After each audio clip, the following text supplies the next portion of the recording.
გორის მუნიციპალიტეტში 4869 აბონენტთა უმრავლესობისთვის წყალმომარაგება უკვე აღდგა, ნაწილისთვის კი ეტაპობრივად აღდგება. დაზიანებული მონაკვეთის აღდგენითი სამუშაოები თითქმის დასრულებულია. საქართველოს წყალმომარაგების კომპანია ბოდიშს უხდის მოსახლეობას შექმნილი დისკომფორტის გამო. ცნობისთვის პრობლემა მდინარე ლიახვის ნაპირის ჩამოშლის შედეგად მაგისტრალური ქსელის დაზიანებამ გამოიწვია, რის გამოც გორის მოსახლეობის ნაწილს წყალი არ მიეწოდებოდა.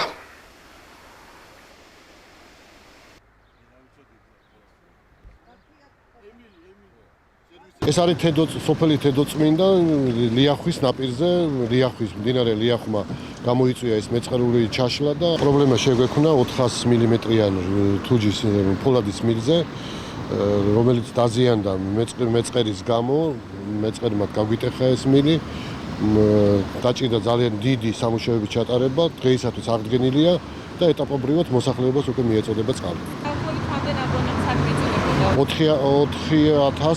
4500. ხო, ნელ-ნელა უკვე იღებს მოსახლეობა წყალს და დღის ბოლომდე ალბათ იმედია რომ შეივსება.